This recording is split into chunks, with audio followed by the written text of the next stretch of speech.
Hello friends, welcome back. How are you guys?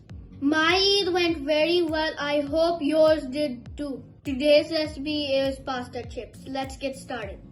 For today's recipe, you'll need boiled pasta, oregano, Parmesan cheese, garlic powder, olive oil, and some paprika.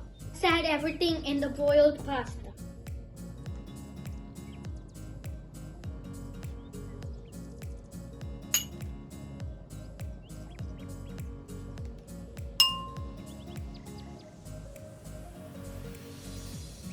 Let's mix it all together.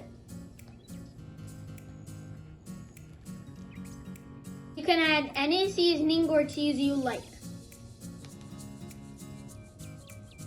I am going to put the pasta in the air fryer on 350 degrees Fahrenheit until crispy.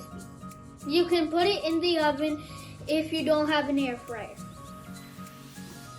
Okay guys, so I put the pasta in the fryer. Now I'm going to wait.